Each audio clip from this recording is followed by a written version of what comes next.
Aujourd'hui, le 5 avril 2024. Première lecture. Lecture du livre des Actes des Apôtres. En ces jours-là, après la guérison de l'infirme, comme Pierre et Jean parlaient encore au peuple, les prêtres survinrent, avec le commandant du temple. Et les Sadducéens, ils étaient excédés de les voir enseigner le peuple. Et annoncer, en la personne de Jésus, la résurrection d'entre les morts. Ils les firent arrêter et placer sous bonne garde jusqu'au lendemain, puisque c'était déjà le soir. Or, beaucoup de ceux qui avaient entendu la parole devinrent croyants. À ne compter que les hommes, il y en avait environ 5000. Le lendemain se réunirent à Jérusalem les chefs du peuple, les anciens et les scribes. Il y avait là Anne le grand prêtre, Caïphe, Jean, Alexandre, et tous ceux qui appartenaient aux familles de grands prêtres.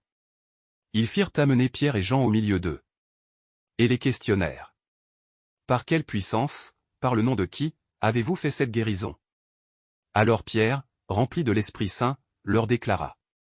Chefs du peuple et anciens, nous sommes interrogés aujourd'hui, pour avoir fait du bien à un infirme, et l'on nous demande comment cet homme a été sauvé. Sachez-le donc, vous tous, ainsi que tout le peuple d'Israël. C'est par le nom de Jésus le Nazaréen, lui que vous avez crucifié. Mais que Dieu a ressuscité d'entre les morts, c'est par lui que cet homme se trouve là, devant vous, bien portant. Ce Jésus est la pierre méprisée de vous, les bâtisseurs, mais devenue la pierre d'angle. En nul autre que lui, il n'y a de salut, car, sous le ciel, aucun autre nom n'est donné aux hommes, qui puisse nous sauver. Parole du Seigneur. Nous rendons grâce à Dieu. Psaume. La pierre qu'ont rejetée les bâtisseurs est devenue la pierre d'angle. Ou, Alléluia. Rendez grâce au Seigneur, il est bon. Éternel est son amour. Oui, que le dise Israël. Éternel est son amour. Qu'ils le disent, ceux qui craignent le Seigneur. Éternel est son amour. La pierre qu'ont rejetée les bâtisseurs est devenue la pierre d'angle. C'est là l'œuvre du Seigneur, la merveille devant nos yeux. Voici le jour que fit le Seigneur, qu'il soit pour nous jour de fête et de joie. Donne, Seigneur, donne le salut. Donne, Seigneur, donne la victoire. Béni soit au nom du Seigneur celui qui vient. De la maison du Seigneur, nous vous bénissons. Dieu, le Seigneur, nous illumine. Évangile. Évangile de Jésus-Christ selon saint Jean. En ce temps-là, Jésus se manifesta encore aux disciples sur le bord de la mer de Tibériade, et voici comment. Il y avait là, ensemble, Simon-Pierre, avec Thomas, appelé Didyme, c'est-à-dire jumeaux, Nathanaël, de Cana de Galilée, les fils de Zébédée, et deux autres de ses disciples. Simon-Pierre leur dit. Je m'en vais à la pêche. Ils lui répondent. Nous aussi, nous allons avec toi. Ils partirent et montèrent dans la barque, or, cette nuit-là, ils ne prirent rien.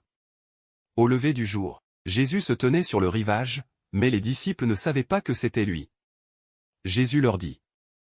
Les enfants, auriez-vous quelque chose à manger? Ils lui répondirent. Non. Il leur dit. Jetez le filet à droite de la barque, et vous trouverez. Ils jetèrent donc le filet, et cette fois ils n'arrivaient pas à le tirer, tellement il y avait de poissons. Alors, le disciple que Jésus aimait dit à Pierre. C'est le Seigneur.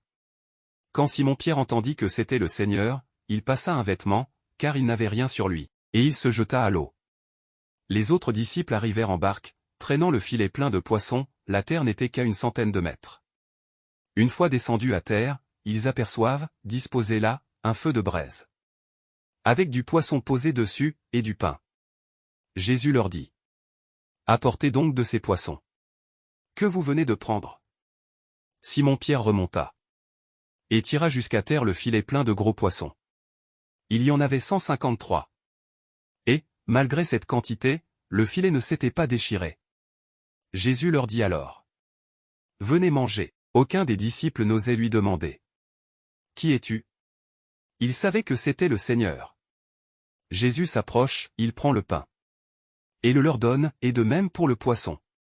C'était la 3e fois que Jésus ressuscité d'entre les morts se manifestait à ses disciples.